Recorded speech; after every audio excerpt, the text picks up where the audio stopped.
제가 지난 주일날은 어버이 주일을 맞이해서 부모가 자녀를 어떻게 대해야 할까 긍휼히 여깁시다 라는 말을 했다면, 오늘은 어버이 주일을 맞이해서 자녀가 부모를 어떻게 대해야 될까, 부모님에게 좀 기쁨을 드리면 어떨까, 이런 얘기를 한번 해보려고 합니다. 가정이 살아야 교회가 살고, 가정이 살아야 나라가 삽니다. 그래서 아마 전국에 우리 교회만 있는 기도회가 하나 있습니다. 아버지 기도회. 이 아버지 기도회는 많은 사람이 모이진 않습니다. 한 10명, 15명 이 정도 모여서 기도합니다. 하지만 남자들이 평일날 저녁에 10명, 15명이 모여서 기도한다는 건 전 대단한 힘이 있고 대단한 영향력이 있다고 생각합니다. 저는 아버지들이 살면 가정이 살 수 있고 남자들이 살면 교회가 살 수 있다는 분명한 믿음이 있습니다. 그래서 이 아버지 기도회를 너무 소중하게 생각하고, 그 다음에 저희 교회가 가지고 있는 비전 중에 남자를 살립시다 라고 말을 합니다. 남자를 살립시다 라고 말하는 이유는 제가 남자들을 좋아하기 때문이 아니고, 남자를 살려야만 가정을 살릴 수가 있고, 남자를 깨워야만 그들이 믿음의 선한 영향력을 가질 수 있기 때문입니다. 이렇게 가정은 처음에는 한 남자랑 한 여자가 만나서 가정을 이루지만, 거기서 자녀가 태어나면 공동체가 확대돼서 부모와 자녀가 되고, 또 그 자녀가 성장해가지고 결혼을 하면 이제는 한 집안이 됩니다. 그래서 마을이 형성되고, 그래서 한 지역이 형성되죠. 요즘엔 그런 지역이 흔치 않지만 제가 어릴 적에만 해도 저희 동네에는 송씨들이 주로 많이 살았고, 또 윤씨들이 주로 많이 살았어요. 그걸 흔히 우리가 집성촌이다 이런 말들을 많이 했잖아요. 여러분, 이런 패턴들이 반복되면서 가정이 지역으로 발전하고, 또 지역이 한 국가로 발전하는 겁니다. 근데 그런 관점으로 본다면 가정은 필연 공동체인 동시에 운명 공동체입니다. 왜냐하면 우리는 살면서 원하든 원치 않든 많은 크고 작은 공동체에 소속하게 됩니다. 저처럼 목사들은 한 3명 정도만 모이면 모임이 하나 만들어진다, 이런 우스갯소리가 있습니다. 여러분, 다른 모든 공동체는, 다른 모든 모임은 마음이 안 내키면 안 가버리면 그만이고, 마음에 안 들면 안 가버리면 그만입니다. 하지만 가정은 내 마음에 들건 안 들건, 내가 좋아하건 좋아하지 않건 같이 먹어야 되고, 같이 살아야 되고, 같이 생활을 해야만 합니다. 그런 의미에서 가족은 필연 공동체다라는 말을 합니다. 또한 가족은 운명 공동체입니다. 여러분은 여러분의 가족을 여러분이 선택했습니까? 아닐걸요? 눈 뜨고 태어나 보니까 어떤 시꺼멓고 이상한 남자가 아빠다 그래요. 정말 바꾸고 싶었을 거예요. 눈 뜨고 태어나 보니까 어떤 이상한 여자가 엄마래요. 정말 바꾸고 싶었을지도 몰라요. 그럼에도 불구하고 끝까지 바꾸지 않은 유일한 이유가 뭘까? 간단해요. 바꿀 수 없었기 때문에. 만약에, 아주 만약에 부모를 바꿀 수 있다면, 자식을 바꿀 수 있다면 아마 난리가 날 거예요. 아마 정말 난리가 나지 않을까요? 그런 의미에서 가족은 필연 공동체인 동시에 운명 공동체다라고 말합니다. 이 폴 틸리가 한 말인데 제가 너무너무 좋아하는 말이 있어요. 하나님, 바꿀 수 없는 것을 받아들일 수 있는 관대함을 주시고, 바꿀 수 있는 것을 바꾸려고 하는 용기를 주시며, 이 둘을 분별할 수 있는, 아멘 하는 거예요, 지혜를 주옵소서. 아멘. 여러분, 이 기도는 정말 너무너무 소중한 기도예요. 바꿀 수 없는 것을 받아들일 수 있는 관대함을 주시며, 내 남편을, 내 아내를, 내 부모님을, 내 자녀를 바꿀 수 없다면 받아들일 수 있는 관대함을 주시며, 하나님, 바꿀 수 있는 것에 대해서는 바꾸고자 하는 용기를 주시며, 이 둘을 분별할 수 있는 지혜를 주시옵소서. 아멘. 저는 이 아침에 우리 모든 성도들에게 바꿀 수 없는 것을 받아들일 수 있는 관대함과 바꿀 수 있는 것을 바꾸려고 하는 용기와 이 둘을 분별할 수 있는 지혜를 하나님이 주시길 축원합니다. 아멘. 직장은 다니다가 너무 힘들면 바꿀 수 있어요. 그런데 가족은 그럴 수가 없잖아요. 좋아도 내 가족, 나빠도 내 가족, 싫어도 내 가족, 마음에 들어도 내 가족. 가족은요, 어떤 경우에도 바꾸거나 또 교체할 수가 하나도 없어요. 그런 의미에서 가족의 문제는 절대 기분이나 감정이나 홧김에 해결하려고 여러분 방법을 찾으면 절대 안 돼요. 어떤 사람과도 싸우면 안 되지만, 다른 사람은 싸우면 안 보면 그만이지만 가족하고는 절대 싸우면 안 돼요. 왜냐하면 싸워도 봐야 되니까. 어떤 사람은 가족과 싸우고 두 번 다시 안 보고 살 거야 라고 말하는 사람도 있는데, 여러분 세상에서 가장 불쌍한 사람이 누군 줄 아세요? 가족 안 보고 사는 사람. 가족 안 보고 사는 사람, 세상에서 가장 불쌍한 사람이고 세상에서 가장 어리석은 사람이에요. 여러분, 이렇게 가족은 바꿀 수도 없고 포기할 수도 없고 버릴 수도 없어요. 그만큼 소중한 게 가족인데, 여러분 중요한 질문 하나 할게요. 여러분은 그런 소중한 가족을 정말 소중하게 생각하며, 정말 귀하게 생각하며, 정말 보배롭고 존귀하게 생각하며 살아가고 있습니까? 그렇다면 잘 사는 겁니다.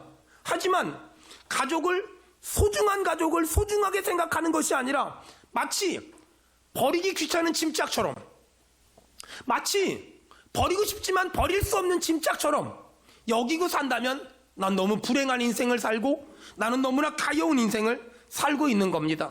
전 우리 성도들의 가정의 행복이 넘치길 축원합니다. 아멘. 살다 보면 힘든 일을 만나고 어려운 일을 만나고 속상한 일을 만나고 사업이 안 되기도 하고 장사가 안 되기도 하고 또 사는 게 버겁기도 하고 시험에 떨어지기도 해요.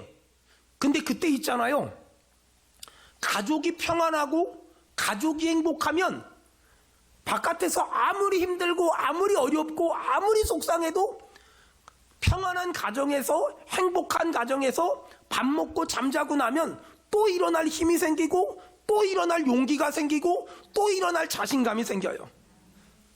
전 정말 우리 성도들의 가정이, 내가 가정 때문에 속상하고 가정 때문에 마음 아프고 가정 때문에 살고 싶지 않고 가족 때문에 죽고 싶고 가정 때문에 포기하고 싶은 게 아니라, 아무리 세상에서 힘들어도 가족 때문에 또 힘을 내고 가족 때문에 또 용기를 내고 가족 때문에 또 일어나고 가족 때문에 또 희망을 갖는 그런 가정 되길 축원합니다. 아멘. 정말 우리 성도들의 가정이 힘을 재충전받는 곳, 열정을 재충전받는 곳, 천국을 미리 경험하는 곳, 그런 가정 되길 축원합니다.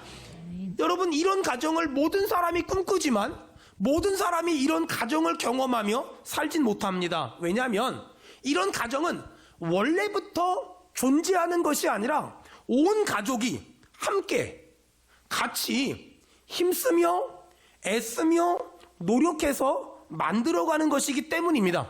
어떤 사람은 우리 가정이 천국이 아닌 것을 아내 탓을 하고 남편 탓을 하고 부모 탓을 하고 자식 탓을 하는 사람이 있습니다. 틀렸습니다.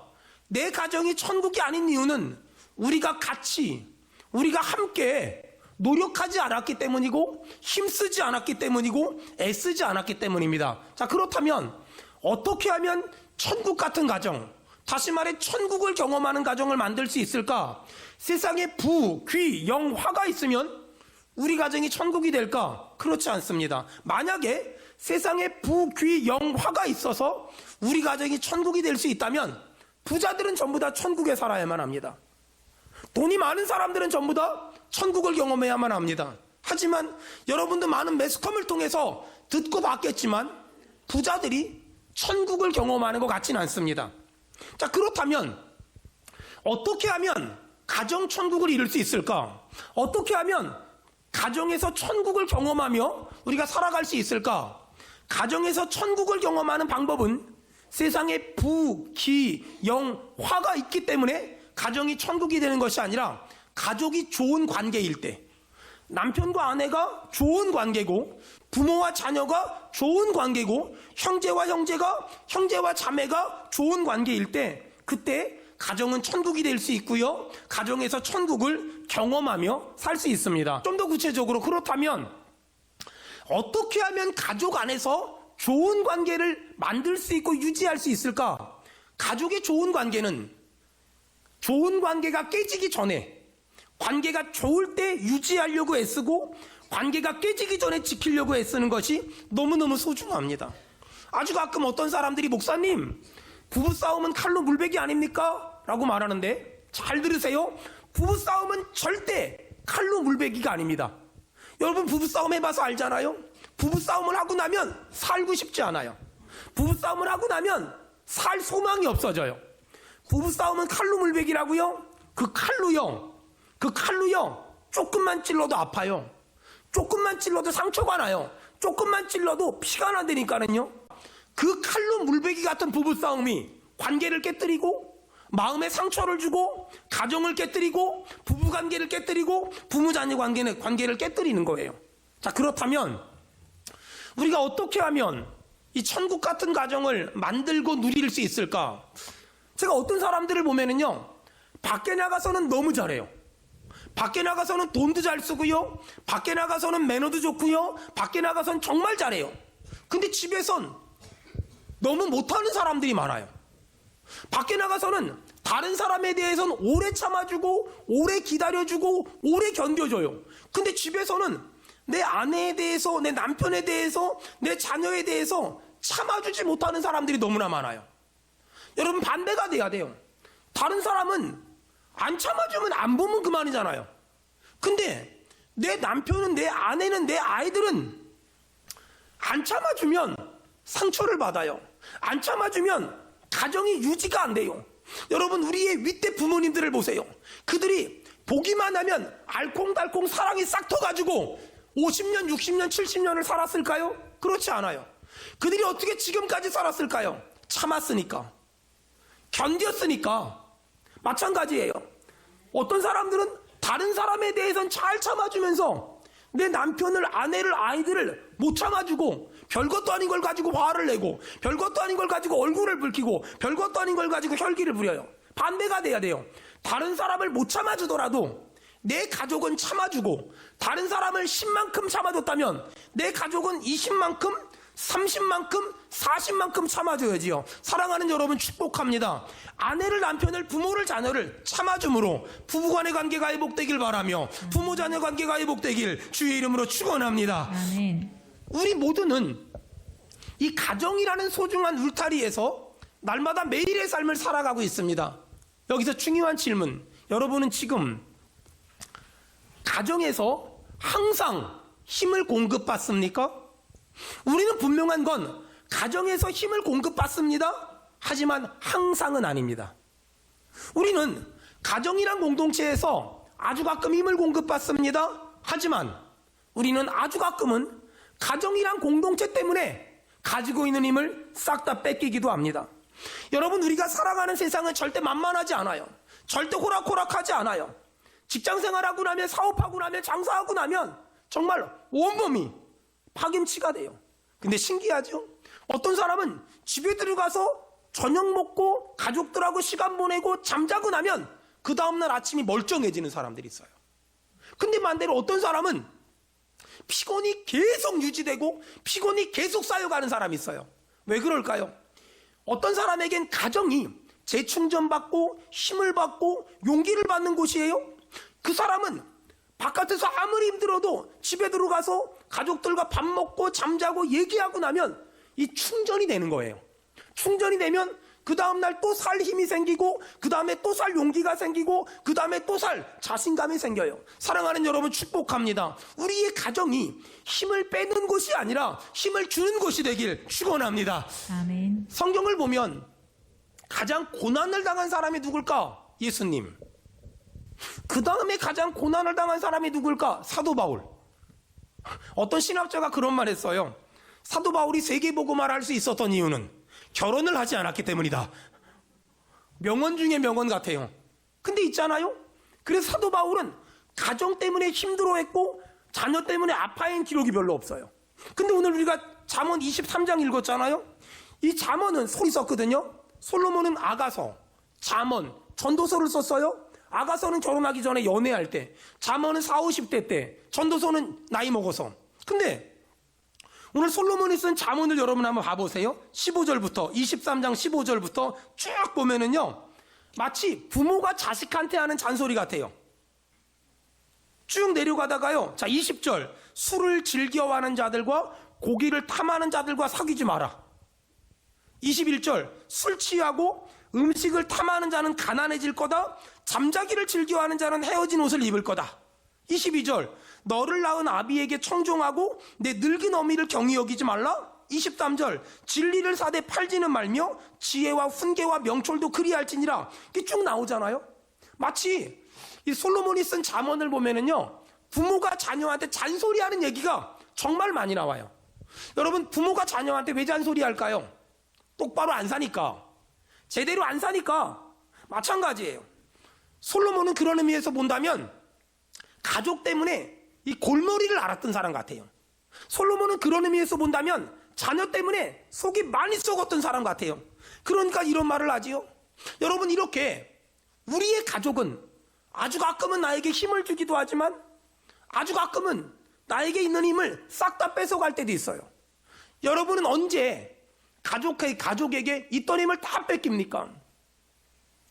아마 가족 중에 누군가가 힘든 일을 만났거나 어려운 일을 만났을 때, 또 가족 중에 누군가가 사업이 안 되거나 장사가 안 될 때, 아니면 아이가 사춘기를 심하게 앓을 때, 아니면 엄마 아빠가 하는 일이 어려워졌을 때, 아니면 가족들끼리 싸웠을 때, 그럴 때는 바깥의 일이 아무리 잘 돼도 가정 안에 그런 일이 있으면 마음이 무너지고 생각이 무너지고 감정이 무너질 때가 얼마나 많은지 몰라요. 전 어릴 적에 저희 어머니 말에 의하면 굉장히 땡깡이 심했대요. 저희 어머니는 청량리 시장으로 늘 물건을 사러 다녔거든요. 그러면 바나나 팔고 딸기 파는 데 있잖아요. 그러면 그 앞에서 제가 떼굴떼굴 구르면서 저걸 사달라고. 그래서 우리 어머니는 정말 그 길을 지나가는 게 너무너무 무서웠대요. 근데 한날은 그 버스를 타고 청량리 시장을 가다가 누나랑 얘기를 하는데 그러더라고요. 잘 봐라, 네 동생 감시 잘해라, 뭐 이런 얘기 했어요. 근데 이제 청량리 갔잖아요. 지나가는데 딸기 있고 바나나 있는데 제가 굉장히 조용하더래요. 조용할 리가 없는데 왜 저러지? 오늘은 좀 애가 컨디션이 괜찮나? 이런 마음으로 딱 물건 보고 있는데 느낌이 안 좋아. 딱 뒤돌아보니까 돈도 안 내고 까먹고 있더라는 거예요. 근데 어머니가 저를 야단쳐야 되잖아요. 근데 저를 야단친 게 아니라 우리 누나를 야단쳤어요. 너 왜 동생 똑바로 안 봐? 저는 그때 어머니가 왜 저희 누나를 야단치는지를 몰랐어요. 근데 제가 새 아이의 아빠로 살아가 보니까 한 가지 깨달은 게 있어요. 어떤 가족이 사고를 치든, 어떤 가족이 아프든, 어떤 가족이 병들었던, 가족의 문제는 공동 책임이라는 거. 가족의 문제는 그 사람의 문제가 아니라, 그 개인의 문제가 아니라 항상 공동 책임이라는 거. 안타까운 건 이 단순한 진리를, 이 시대를 살아가는 사람들이 너무 개인주의가 심하다 보니까 다 잊어버리고 살고 있다는 거예요. 가족의 문제는 그 사람의 문제가 아니에요. 공동 책임이지. 같이 함께 풀어가고 해결해야 될 문제지. 근데 안타까운 건 가족 중에 어떤 사람이 힘들어해요. 그러면 또 다른 가족이 그 마음에 비수를 꽂는 말을 해요. 너 때문에 우리 집은 웃을 일이 없다고. 너 때문에 우리 가족은 행복하지 않다고. 너만 없으면 좋겠다고. 너만이 없으면 난 너무 행복할 것 같다고. 이런 말도 안 되는 가슴에 대못을 박는 이런 말을 하는 사람들이 얼마나 많은지 몰라요. 여러분, 오늘 이 어버이 주일날 아프고 병들고 장애가 있고 연약하고 또 마음이 무너지고 감정이 무너진 어떤 가족이 있다면 그 가족을 우리가 어떻게 대해야 될까? 성경엔 분명히 기록되어 있어요. 고린도전서 12장 25절,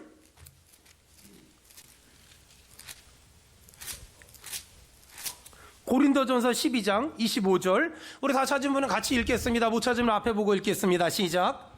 몸 가운데서 분쟁이었고 오직 여러 지체가 서로같이 돌보게 하셨느니라. 여러분, 거기 중간부터요, 언더라인 쳐보세요. 여러 지체가 서로같이 돌보게 하셨느니라. 이것이 아프고 병들고 장애가 있고 무너지고 또 망한 가족을 대하는 가족의 자세예요. 가족은 누군가 넘어졌다면 외면하면 안 돼요. 누군가 쓰러졌다면 버리면 안 돼요. 누군가 아프다면 눈 감으면 안 돼요. 누군가 무너졌다면 포기하면 안 돼요. 끝까지 또 일으켜 세우고 또 일으켜 세우고 또 일으켜 세우세요. 여러분이 그 역할 감당하길 축원합니다. 아멘. 지금 여러분은 가족 중에 힘들어하는 사람이 있다면 그 사람을 어떻게 대하고 있습니까? 비난하고 있지 않습니까? 정죄하고 있지 않습니까? 무시하고 있지 않습니까? 외면하고 있지 않습니까? 너 때문에 웃을 일이 없다고, 너 때문에 우리 집은 맨날 큰 소리 난다고, 아빠 때문에 집에 들어가기 싫다고, 엄마 때문에 집에 들어가기 싫다고. 여러분, 이렇게 힘들어하는 어떤 사람을, 어떤 가족을 비난하거나 비판하는 건 하나님의 마음이 아니에요. 하나님은 오늘 고린도전서 12장 25절에 아프고 힘들어하는 가족을 대하는 자세를 분명하게 말합니다. 여러분, 제가 읽을 테니까 아멘 합시다. 여러 지체가, 여러 가족이 서로 같이 돌보기를 축원합니다. 아멘. 그것이 하나님의 뜻이라는 거예요. 하나님의 마음이라는 거예요. 하지만 아주 냉정하게 본다면 여기까지가 이론이에요. 우리의 삶에 실제로 돌아가면 이 가족 간에는 참 많은 애증이 있어요. 참 많은 이 애증이 붙어 있다 보니까 남들은 가정 천국이라는데 어떤 사람은 가정이 지옥이에요. 정말 지옥이에요. 이런 사람들이 너무나 많아요. 여러분, 가정이 지옥이라고 생각하는 사람들은 벌써 명절이 되면 가슴이 너무 힘들어요. 마음이 너무 무거워요. 가족을 만난다는 게 너무 버겁고요, 너무 짜증나는 일이고요, 너무 버거운 일이에요. 그렇게 가족이 지옥이야 라는 생각이 있으니까 남편은 아내만 보면 성질내는 거예요. 아내는 남편만 보면 성질내는 거예요. 부모는 자식만 보면 성질내는 거예요. 자녀는 부모만 보면 이제 짜증내는 거예요. 그러다 보니까 바깥에서는 잘 먹고 잘 사는데 이 가족만 생각하면 머리가 막 지끈지끈 아프고 막 답답하고 속상해요. 그래서 어떤 사람은 이런 내 속상한 마음을 누구한테라도 좀 얘기해야 내가 살 것 같아서 아무나 붙잡고 막 얘기해. 여러분, 그렇게 얘기하고 나면 막 속이 뻥 뚫린 것처럼, 사이다 먹은 것처럼 내 문제가 해결될까? 감정이 조금만 가라앉고 나면 그게 아니라는 걸 금방 알아요. 그리고 며칠 있다가 지나가는데 어떤 동네 아줌마가 불러요. 친한 아줌마가. 그 집에 남편이 문제 있다며 내가 엊그저께 아무나 붙잡고 얘기한 게 동네 한 바퀴를 다 돈 거예요. 여러분, 이럴 때가 얼마나 많은지 몰라요. 여러분, 기억하세요? 힘들어하는 가족을 보고 힘들면, 아프면, 속상하면 주 예수 앞에 나와서 늘 은밀히 보시는 주님께 낱낱이 기도하면 그분이 들어주시고 그분이 응답하시고 그분이 도와줄 줄로 믿습니다. 그것이 우리의 분명한 믿음이 돼야 돼요. 그리고 여기 가족 중에 아파하고 힘들어하고 괴로워하고 무너졌고 지쳐있는 사람이 있다면 여러분, 꼭 한 가지 기억하세요. 그 아픔은, 그 고난은, 그 힘듦은 절대 영원하지 않을 거예요. 몇 달이 걸릴지 몰라요. 몇 년이 걸릴지 몰라요. 하지만 그 가족의 고통은요, 절대 영원하지 않아요. 우리가 조금만 도와주면, 우리가 조금만 기도해주면, 우리가 조금만 응원해주면 하나님의 때가 되면 반드시 해결될 것이고 반드시 넘어갈 것이고 반드시 이길 겁니다. 그러니 여러분, 제가 믿음으로 말할 테니까 아멘 합시다. 더 사랑해 줍시다. 아멘. 더 기도해 줍시다. 아멘. 저는 우리 성도들 한 사람 한 사람이 아파하는 가족에게 든든한 울타리가 되어주면 좋을 것 같아요. 저는 우리 성도들이 마음이 무너지고 감정이 무너지고 생각이 무너진 가족에게 비빌 언덕 같은 사람이 됐으면 좋겠어요. 저는 우리 성도들 한 사람 한 사람이 방황하는 자녀들에게 대화가 통하는 사람이 됐으면 참 좋을 것 같아요. 여러분, 제가 아주 중요한 얘기 할 테니까 잘 들으세요. 저는 우리 성도들이 가족의 아픔, 가족의 방황, 가족의 죄악, 가족의 연약함을 절대 가정이란 울타리 밖으로 넘기지 말았으면 좋을 것 같아요. 한번 따라 합시다. 가족의 문제는 가정 안에서. 시작. 가족의 문제는 가정 안에서. 이 단순한 논리를 여러분 절대 잊지 마세요. 가족의 문제는 가정 안에서. 가정은 하나의 나라와 같아서 만일 내가 내 남편의 연약함, 내 아내의 연약함, 내 부모의 자녀의 연약함을 울타리 밖으로 다 넘기잖아요. 그럼 이거는 마치 뭐하고 똑같냐면 국가의 기밀을 누설하는 것과 똑같아요. 여러분, 한번 생각해 보세요. 세상에 어느 집인들 문제가 없는 집이 있을까요? 어느 집인들 고민이 없는 집이 있을까요? 여러분, 잘 기억하세요. 절대 힘들어하는 가족은 버리면 안 돼요. 절대 넘어진 가족을 포기하면 안 돼요. 절대 병들고 아픈 가족을 포기하면 안 돼요. 그건 하나님의 뜻이 아니에요. 그건 하나님이 기뻐하는 게 아니에요. 가족은 딱 한 가지만 해야 돼요. 어떻게 하면 아프고 병들고 장애가 있고 또 연약한 내 가족을 잘 돌볼 수 있을까? 여러분, 이거 하나만 생각해야 돼요. 그 외에 다른 생각은 일절하면 안 돼요. 여러분, 어떻게 아프고 병들고 장애가 있고 넘어진 가족을 잘 섬길 수 있다고요? 고린도전서 12장 25절 뭐라고 써 있어요? 여러 지체가 넘어진 가족을 서로 돌보면 반드시 이 어려움을 넘어갈 수 있을 줄로 믿습니다. 저는 이 2022년도 어버이 주일날 우리 성도들에게 한번 도전하려고 해요. 성경 한번 찾아봅시다. 잠언, 우리 아까 읽었지요? 23장 25절. 여러분, 거기 한번 언더라인 쳐보실래요? 잠언 23장 25절 다 같이 읽겠습니다. 시작. 내 부모를 즐겁게 하며 너를 낳은 어미를 기쁘게 하라. 여러분이 어버이 주일날 우리 한번 이거 해봅시다. 어떻게 하면 우리 부모님을 즐겁게 할 수 있을까? 어떻게 하면 우리 어머니를 기쁘게 할 수 있을까? 내 부모님의 기쁨조가 한번 돼보는 거예요. 저는 지난주 목요일이 저희 아버지 구순이셨는데 어떻게 하면 우리 아버지를 기쁘게 해드릴까 고민을 했어요. 그래서 우리 장애 친구들이 만든 티를 사다가 온 가족 입혀놓고 사진 찍는데 너무 좋아하시더라고요. 너무 행복해 하시더라고요. 어떻게 하면 부모를 기쁘게 할 수 있을까? 어떻게 하면 부모를 즐겁게 할 수 있을까? 여러분, 이걸 두 자로 뭐라 그러죠? 효도. 여러분, 거기 잠언 23장 25절에 조금 더 스펙트럼을 넓힙시다. 거기 한번 메모해 보세요. 내 부모를 거기에요. 내 가족을. 결국은 가정생활을 잘한다는 건 뭐냐면요, 어떻게 하면 내 가족을 즐겁게 해줄 수 있을까? 어떻게 하면 내 가족을 기쁘게 해줄 수 있을까? 여러분, 그 고민에 대한 결론으로 우리가 어떤 액션을 하는 것, 여러분, 그것이 가정천국을 이루는 방법이라고 저는 생각해요. 여러분은 내 가족이 뭘 좋아하는지, 뭘 싫어하는지 너무 잘 알지 않습니까? 여기 남편들, 아내들, 내 남편이 뭘 좋아하는지, 내 아내가 뭘 싫어하는지 너무 잘 알잖아요. 이 어버이 주일날 이 가족의 달 딱 한 가지만 하는 거예요.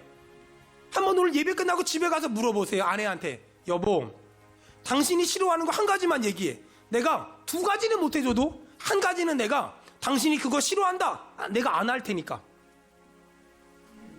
여러분, 남편한테 물어보세요. 당신이 싫어하는 게 뭐야? 그거 한 가지 안 할게. 물어보세요. 또 자녀들도 부모님한테 물어보세요. 아빠 엄마가 싫어하는 거 딱 한 가지만 얘기해 주세요. 내가 그거 안 할게.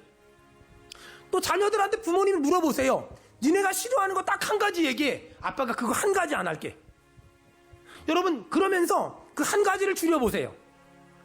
내 가족이 싫어하는 거 딱 한 가지. 올해 내가 그거 안 하는 게 선물이다.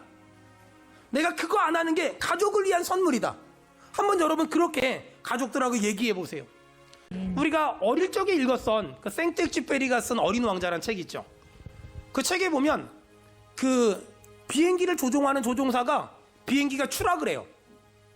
그리고 어린 왕자를 만나면서 이야기가 시작이 돼요. 근데 실제로 그 생텍쥐페리는 전직 그 비행기 조종사였어요. 근데 리비아에 비행기가 추락을 했거든요. 5일 동안 아무것도 못 먹고 물 한 모금도 못 마셨어요. 그리고 그 더위를, 추위를 다 이겨내고 살았어요. 기자들이 물었어요. 어떻게 그 어려운 환경에서 버틸 수 있었습니까? 그러자 생텍쥐페리가 이런 말을 했어요. 가족을 생각했어요. 나는 가족 때문에 살아야 한다고 생각했어요. 나는 내 가족 때문에 살아야만 한다고 생각을 했어요. 여러분, 가족, 여러분은 가족들을 생각하면 감정이 어때집니까? 가족은 이 세상에 그 무엇보다 소중하거든요. 근데 문제는 뭐냐면 소중하다는 건 머리로 아는데 실제로 사람들은 가족을 소중하게 대하지는 않는다는 거예요. 왜 그럴까요?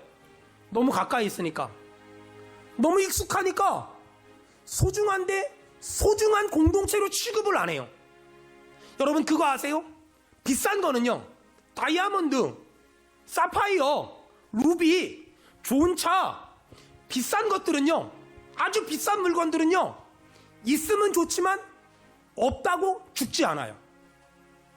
근데 있잖아요, 싸거나 가격이 없는 물건들, 그거는요 없으면 죽어요.